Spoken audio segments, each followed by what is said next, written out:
If you're looking for more horror outside of the mainstream, look no further than Unsung Horrors, a podcast about underseen horror movies. I'm Lance. And I'm Erica. Every other week, we'll cover a horror movie with fewer than 1,000 views on Letterboxd. We'll even give you double feature recommendations to pair with the movies we discuss. From gothic to shot on video, from slashers to comedies, from giallo to J-horror, we'll cover all the subgenres. So join us as we unearth these hidden gems of horror. Follow us on Instagram, Twitter, and Facebook, all at Unsung Horrors, available wherever you listen to podcasts. And part of the Someone's Favorite Productions podcast network.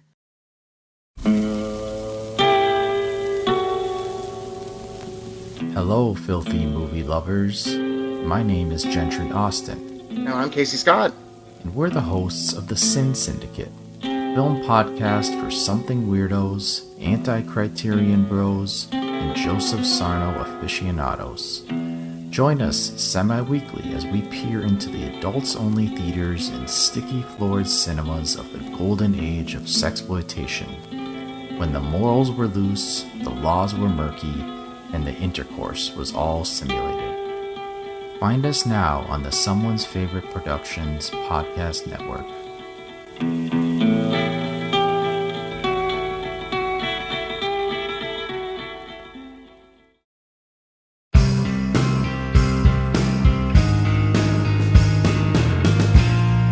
Weirding Way Media.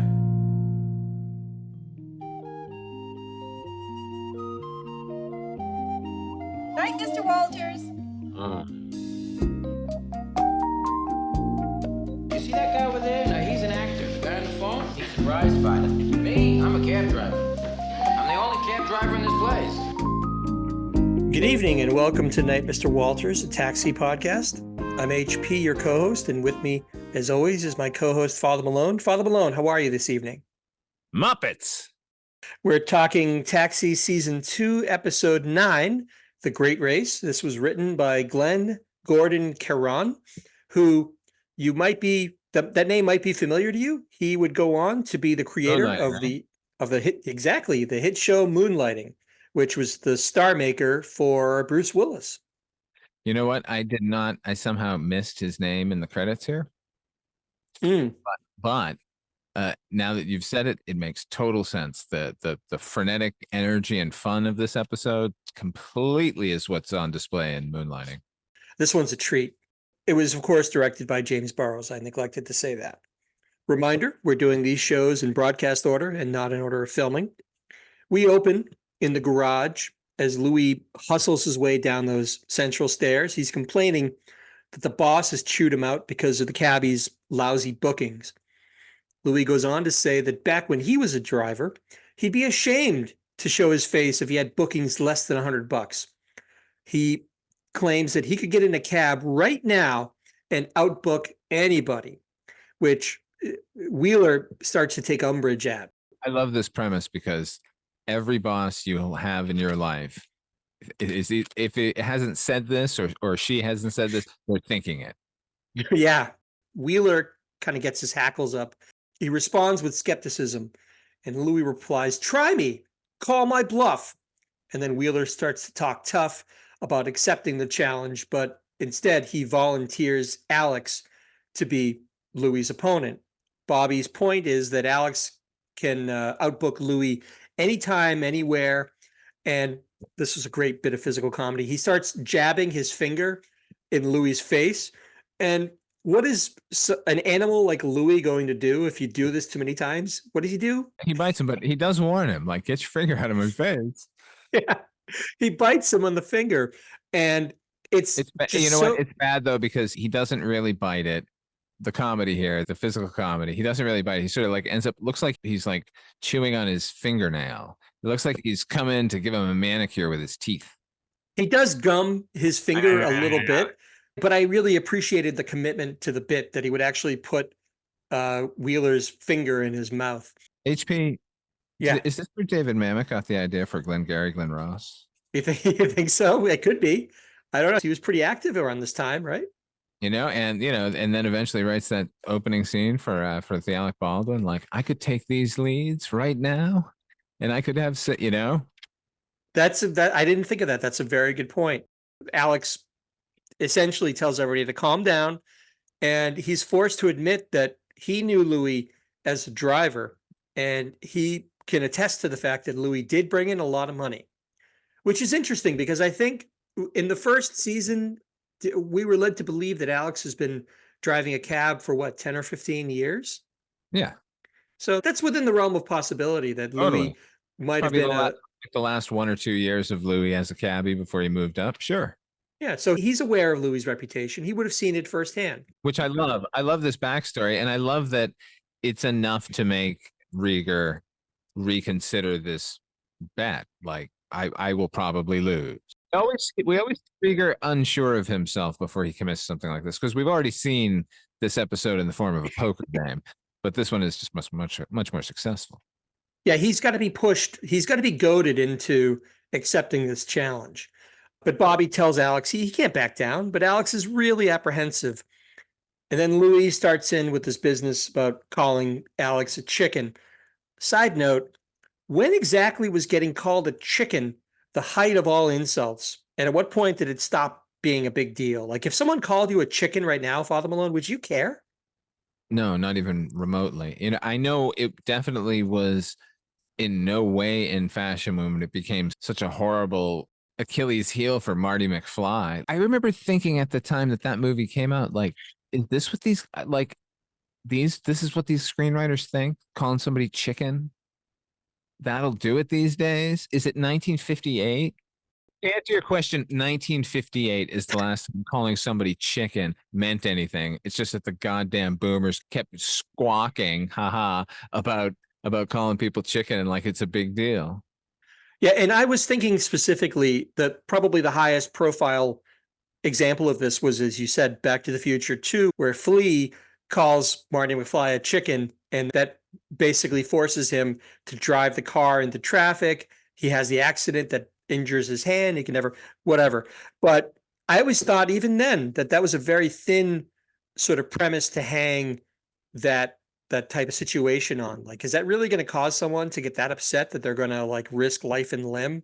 And in this case, maybe that's the worst part of this episode, which is not saying much because it's a fabulous episode, but probably the thing I liked the least was he could have done something. They could have been more creative in goading Alex into accepting this challenge. But that's like I said, that's a nitpick. It's not a big deal. You know what? Maybe for those guys are of a similar vintage. So maybe chicken, back in 58, they were both kids. Like chicken means something to them. It's like saying this guy is a fucking prick or something. I don't know. But Alex says he doesn't like to get involved in things like this. He gets a little crazy. And I think we've seen flashes of this. We eventually learned that he's had a gambling problem. I think we saw that when he played cards with Louie's brother, that he tries to level with Louie and that it's taken him a long time to get over competitiveness in his life. And he'd rather they just drop the whole thing. HP, like how far into the episode are we now? Maybe 5 minutes? Not even. I think it's very, very early.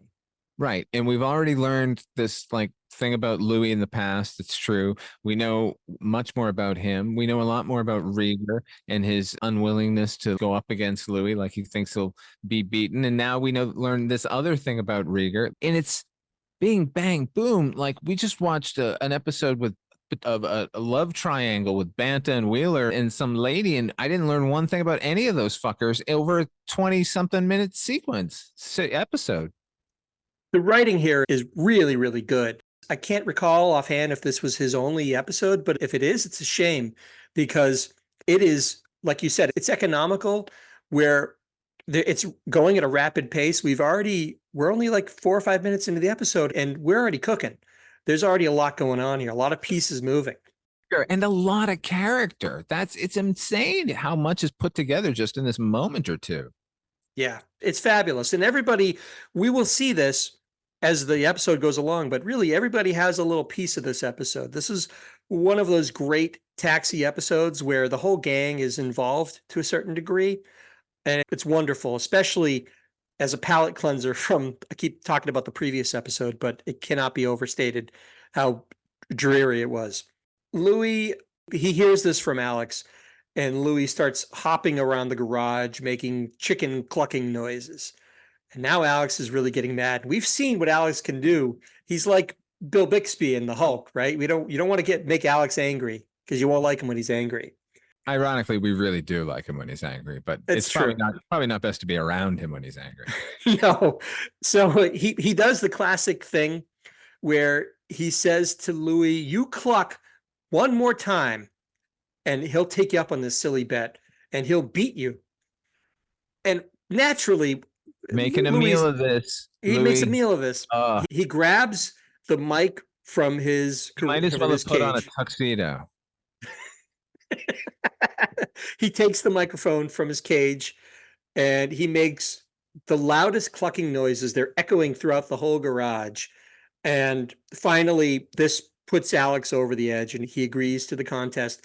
And all of the cabbies, and it must be said, the viewer, we're delighted with what's going to happen because it looks like fun, right? Everybody loves a caper. Everybody loves one of these self-contained bottle episodes where it's just about some silly bet or some silly wager, and I'm in for it. I love this kind of episode. Yeah, it's fantastic. And we're obviously in the right hands for it.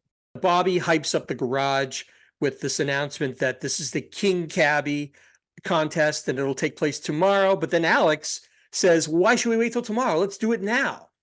And everybody is love the fire. he's very, very hyped up for this. And Louis agrees. And now Tony starts off the betting interest. He says, "I'm going to put $100 on Alex." Louis covers the bet. And then he says that he's going to cover all the bets. So now there's all this betting action going on, people betting on this, that, the other thing. And then Louis decks himself out in his cab uniform, which is awesome. It's this leather coat and a scarf and one of those page boy caps, The leather page boy caps with a button on it. Oh my God. I'm like, this episode is great. And then it gets better. And now this? Oh, it's a delight. This episode's a treat. It's so much fun because we're geared up for this contest. What's going to happen? We don't know. Oh, side note, throughout the scene and the rest of the episode, by the way, you can hear the distinctive honking laughter of Jim Brooks, one of the producers.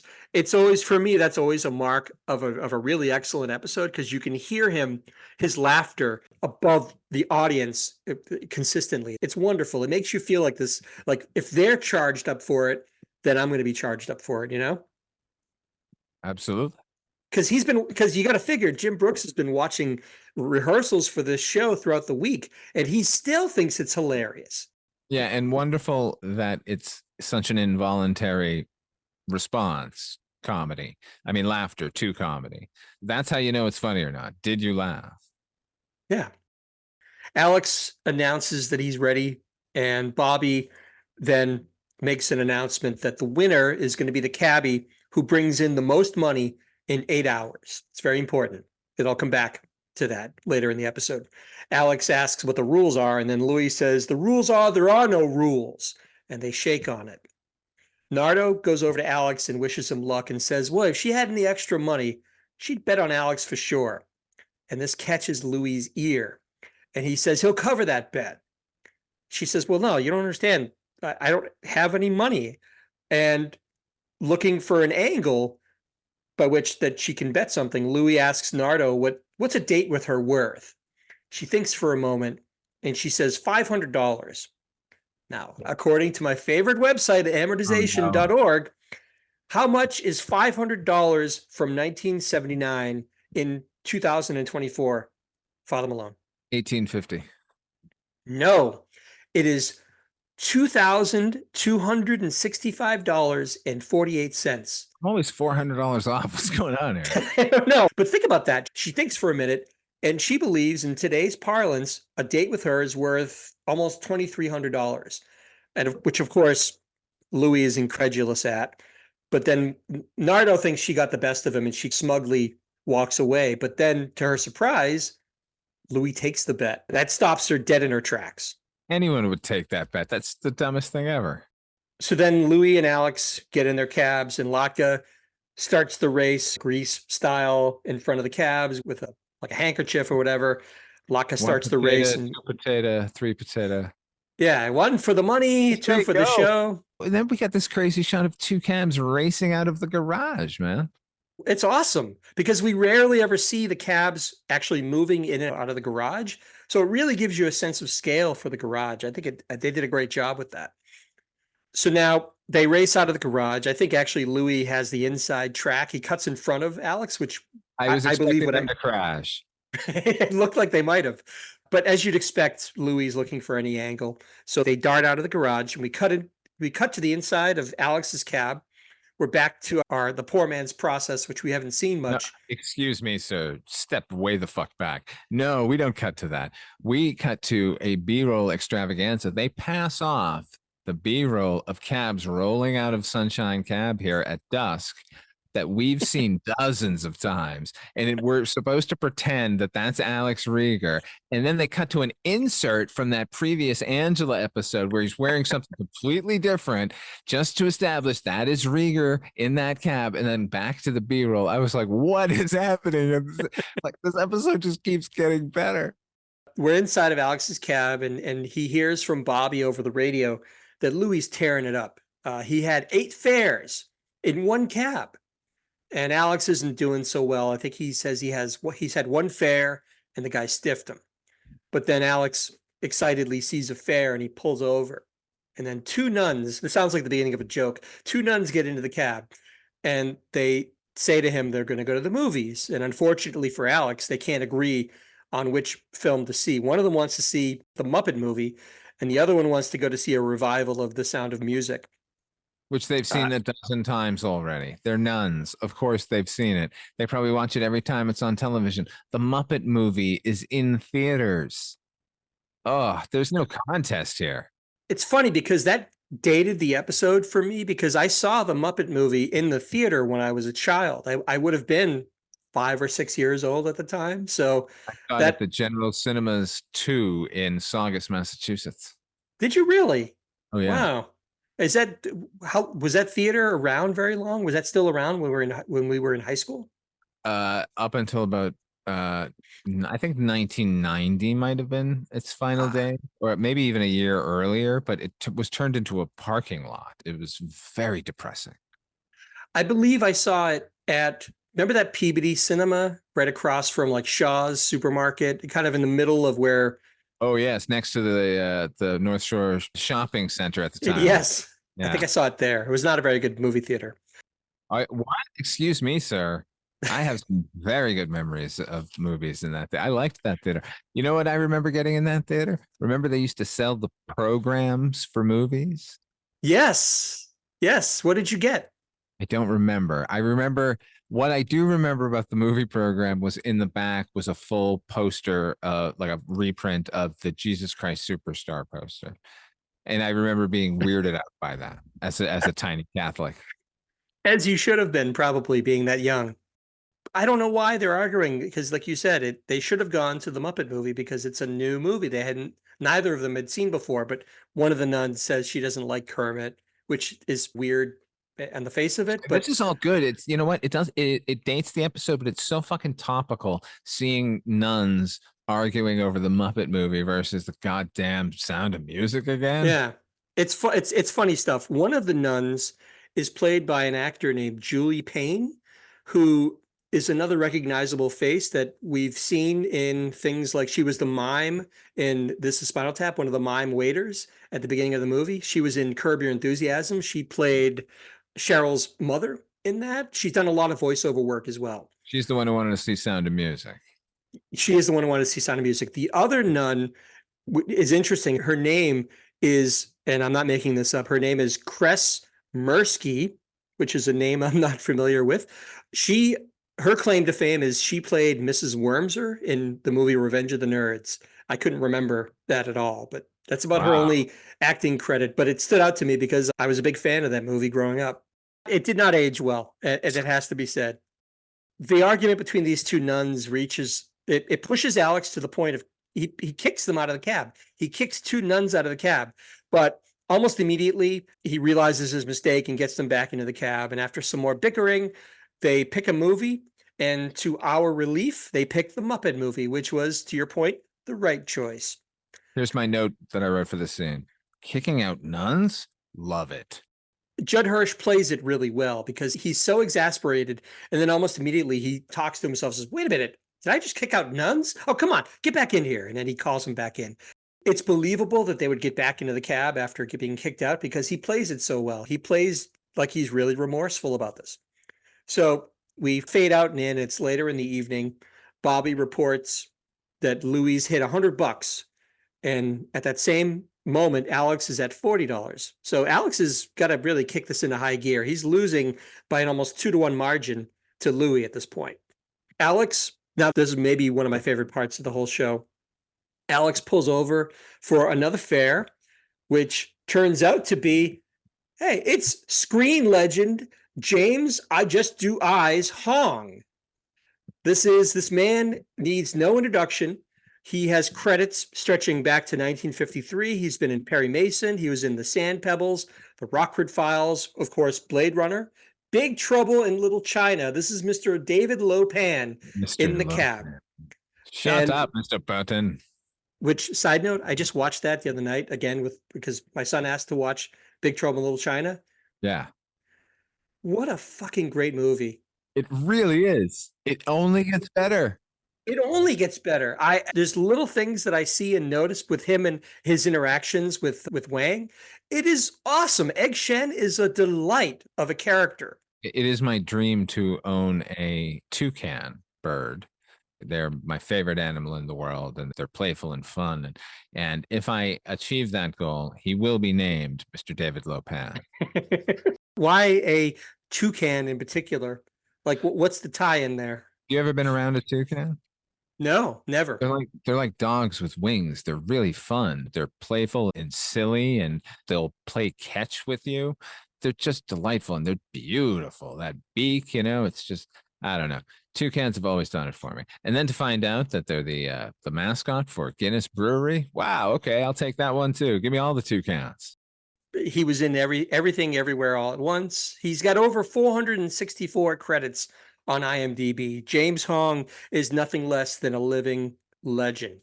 And here, Hong is playing an Asian businessman who doesn't speak any English, and he's preferring a huge wad of cash on Alex.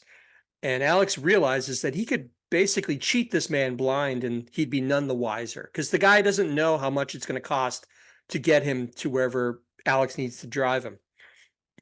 And Alex even checks in with Elaine for advice over the radio.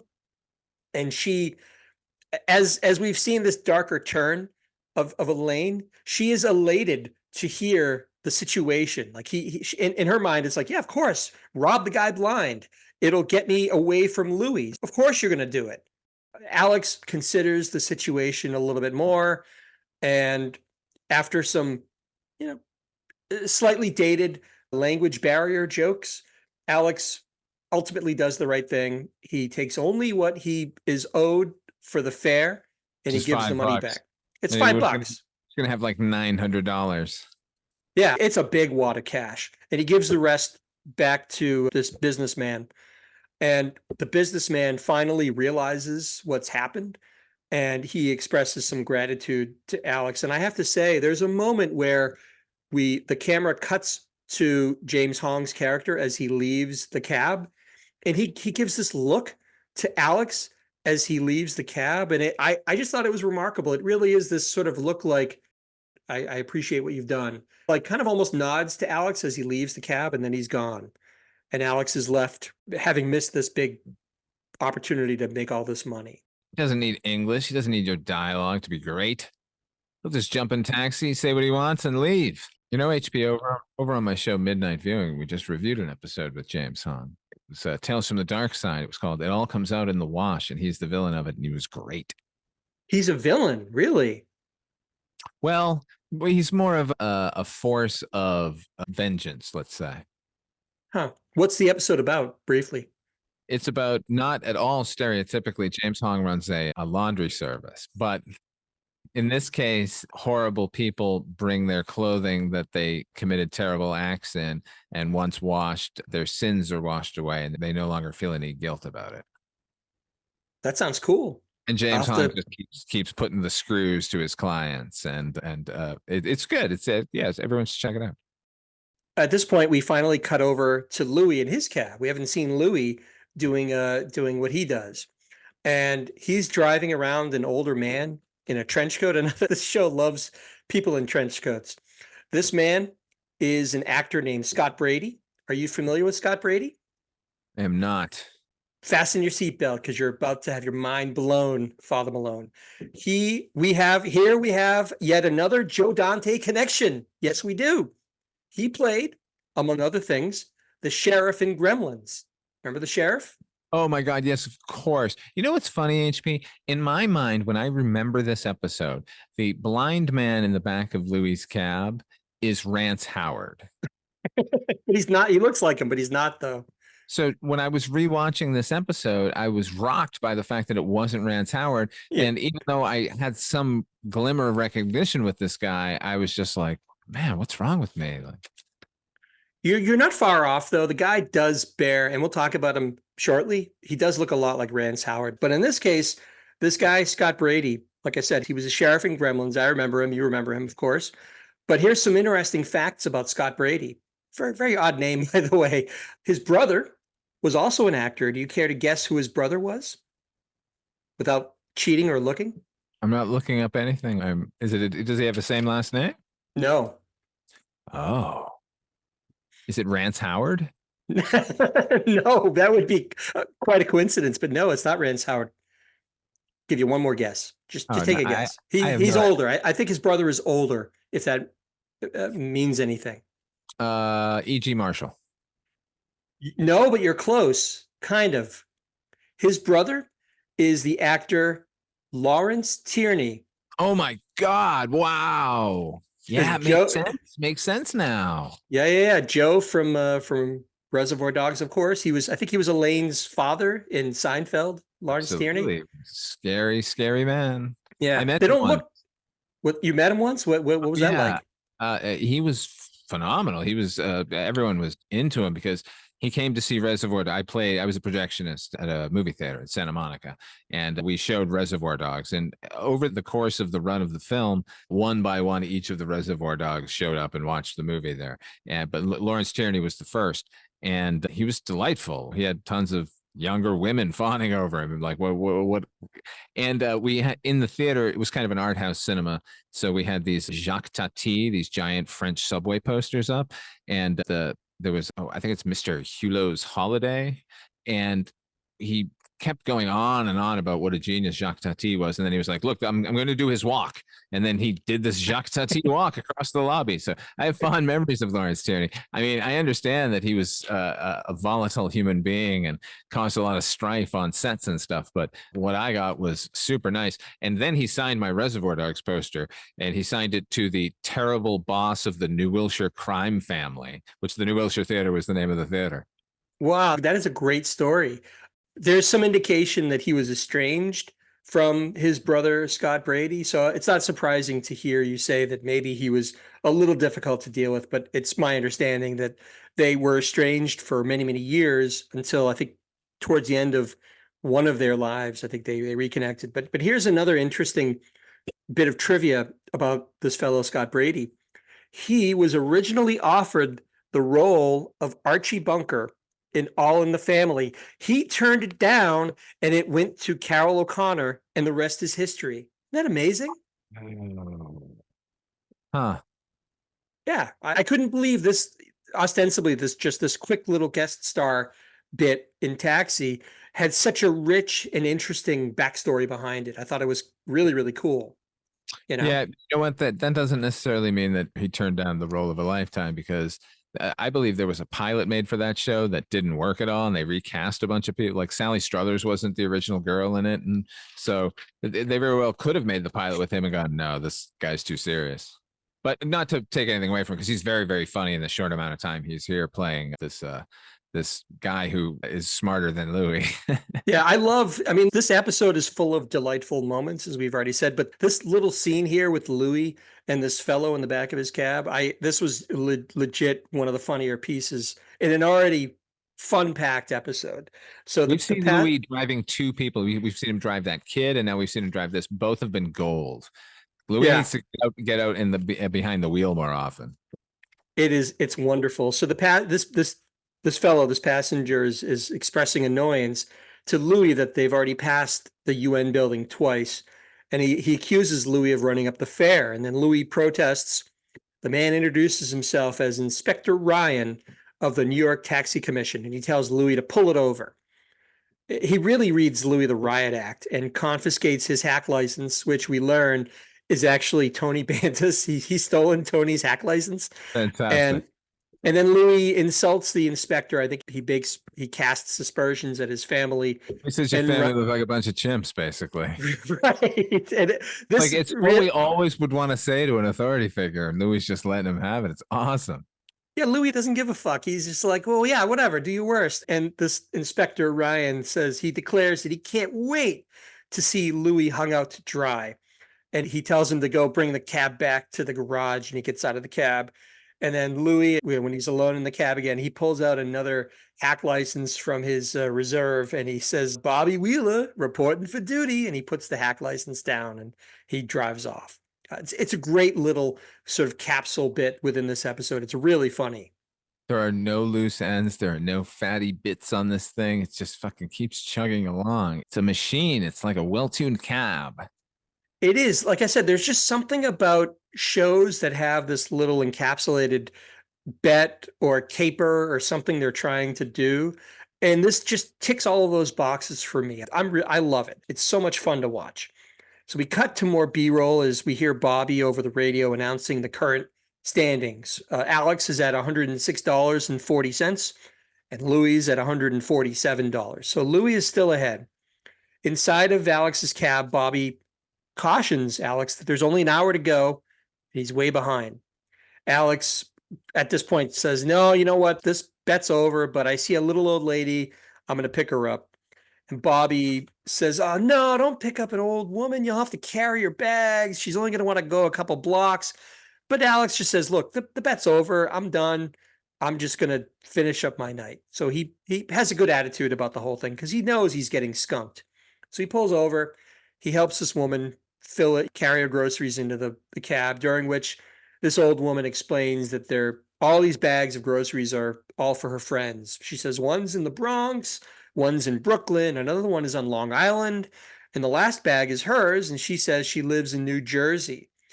Now, why this woman is in Manhattan buying all of these groceries for people in these far-flung corners of the tri-state area is a bit of a mystery to me. I don't know about you. They all grew up in the same neighborhood in Manhattan, and this was their favorite market, and they all have particular items that you can only get in Manhattan, and now they all live in far-flung areas. She's the only one capable still of going into the city to get these things for her friends. We'll go with it. It's suspension of disbelief. That's fine. I think that's implicit in what's going on there, and I think it detracts not at all from this fucking incredible episode. No, that makes sense. Although here's the thing, the promise that is being leveled here is this is going to be a fair for the ages. He's taking her not only all over the city, he's taking her across the river and taking her to New Jersey and taking her to this is going to be a big payday. Yeah, and Alex is so overjoyed at the news that she's got all these different places she has to be driven to. He gives her a big old smooch. And this being a sitcom. And this is great too. She fucking grabs him and pulls him down on top of her. It's this episode. What's going on? Have they been saving all the funny for this one? It is. That's typical sitcom kind of behavior where the old woman like gets so jazzed up by a kiss that she grabs the guy and gives him a kiss back. But we're happy for Alex now because he's got a fighting chance. He's got to drive this woman all over creation, and it's going to be a big payday. We cut back now. We're back in Louis' cab, and this is another great bit. He's crowing to himself over a bit of luck that he's experiencing. He pulls over and he picks up a blind passenger, the one that the Rance Howard looking guy comes into the cab. And Louis can't believe his luck because this is a guy, he can drive him all over the place and run up the fare. And he believes this guy will never be the wiser because he's blind, of course. And then I think he even says, "This is my first time in New York." To which Louie is like, "Oh, thank you." Like he's so grateful to the cab gods to give him this fare. They finally reach their destination, and Louis asks for $22.50, which is it's a pretty big What is amount. that in modern day money, HP? I did not look that up. I have my Well, limits. I would say it's like $75, which means it's actually $125. It's a lot. But the great thing is this passenger is no fool, and he says that he's counted the clicks on the meter since he got in the cab, and he only owes Louis $6. The Penguin And meets Daredevil. and he scolds Louis for being a cheat. And Louis tries actually threatening him by pretending he says, "Well, I'm a big muscular dude and I'll, whatever." And the guy says, "Well, then you must be talking out of your belly button." Because he knows this guy has heightened senses, his sense of hearing. He knows Louis is this little short guy in the front seat. He gives the $6 to Louis and leaves in a big huff. And then Bobby finally comes over the radio and says, "Time's up. Bring the cabs in." So now we got to figure out who's won this King Cabbie contest. Who will it be? For some reason, though, I have to say, they entrust the counting of the money Oh my to the God! dimmest cabbie. They give it This to is Tony. more hilarity. It's just they're like, what would be the funniest? Who's this? Why? Who would you never give it to? Banta. Give it to Banta. Yeah. I mean, I'm not sure Banta can count that high without using his fingers and toes, but whatever. Tony counts at the poker table. I think they even have a chalkboard behind them that has like a table broken down of Louis' money. So the audience get to participate. Yeah. And everybody in the garage is so wrapped with attention. They're all just like the audience. They're so excited. Like, who won? Let's break this down. And the entire garage, like I said, we're all in anticipation, except for Elaine, who has apparently been sitting nearly catatonic for hours because she's afraid that Louis is going to win the bet and she's going to have to go out on a date with him. Oh man, she's so furious here.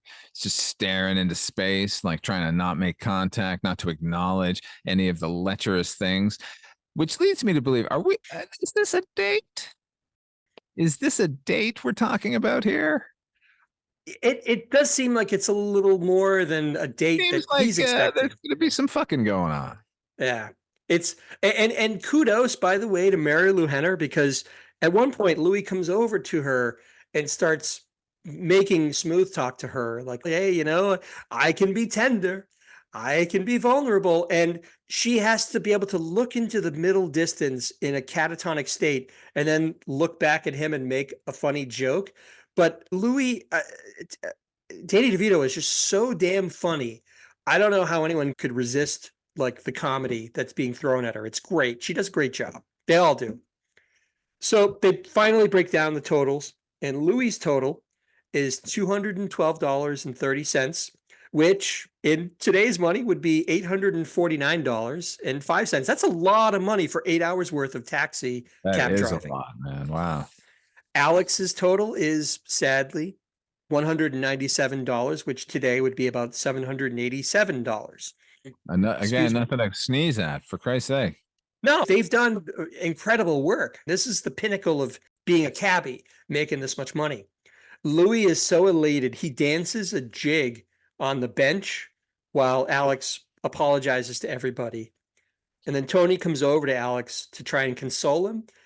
But then there's this great moment where he puts his hand on Alex's shoulder and says something like, "Hey, what are you going to do? Louis is really a good driver." And Alex says, "Yeah, thank you very much. And by the way, take your hand off of me." Like he responds. I think Banta's setup is like, "You're taking this really well. Like, good for you." And he's like, yeah. Get your hand off of me. Yeah, but he just says it so matter-of-factly as he's starting to count out his tips. Yeah. But it was such a snap of him just going right back at Tony and saying, "Get the hands off of me." I loved it. I was there for it. Can you hear the yellow lights firing up, HP? Can you hear Oh them? my God. The future's looking bright. I'm getting ahead of myself. Elaine notices that Alex is counting his tips, and she realizes that the rules only stated that he who brings the most money in wins. Alex has this big wad of tips. So now everybody's excited. Maybe Alex can win this. Louie protests, of course. He says only what's on the meter should count. He said if he thought tips counted, he'd have pulled in more than, and he goes into his pocket, 80 cents. He throws the 80 cents on the thing. Now, Alex's additional $40 brings his total to $237, which would give him the win. But they can't come to a consensus over whether tips count or not. So they ask the only person who didn't bet on the contest, which is who, Father Malone?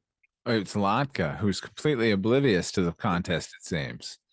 Yeah, he's just sitting there eating his chicken. He's not doing anything. And they all kind of crowd around him and start asking him about the contest. And of course, Louie can't help making some very not so implied threats to Latka. But Latka finally agrees, because they go back and forth. Latka agrees that tips count. The whole garage erupts, and except for Louie, they're all happy about it. And Alex wins the contest. And then Louie ends the scene by walking over to his cage and basically saying to everybody, I hope you all die. And that's the end of the episode. No bumper, no nothing. It's a lean and mean machine. We don't need a B plot because the A plot is so strong and the performances are so strong. So that's it for this episode. As is our custom, we're going to talk yellow lights. What does a yellow light mean? A reminder, we have a scale of 1 to 5 yellow lights. 1 is the worst Taxi episode. 5 is the best Taxi episode. As is our custom as well, we're going to throw it to you, Father Malone. What do you give The Great Race? Well, for the first time in Taxi history, this is a 5 yellow light episode. This is unassailable. It is, if someone were to say, what should I watch from Taxi? I would unhesitatingly point to this one and say, watch that. It's an episode where you can, having had no prior knowledge of Taxi, can watch it and enjoy it on every level. And if you've been watching the show, it's even richer because amidst all of the wacky comedy, which is never not good, they give us some depth to these characters. It's really a remarkable piece of television. I agree with you 100%. I likewise gave this 5 yellow lights. As I've already said, I love movies or TV episodes that involve some kind of contest or caper. For some reason, I'm reminded there was an Odd Couple episode where Felix and Oscar go on Let's Make a Deal dressed as a horse. There's something about that. I don't know. I love that episode, and I love this one too. Not that this is happening in real time, but this is a very self-contained episode of hijinks from one particular evening. Some of these Taxi episodes go on for months, the goings on. But this is literally, they decide at the start of the shift that they're going to have this bet, and then it goes till the end of the shift, and that's it. The show is over. There's big laughs from Alex and Louie's cabbie misadventures. This is as rewatchable as a Taxi episode gets. 5 yellow lights from myself, 5 yellow lights from Father Malone. That will do it for this episode of Night, Mr. Walters. Father Malone, where can people find you when you're not clocked into the garage? Check out my podcast, Midnight Viewing.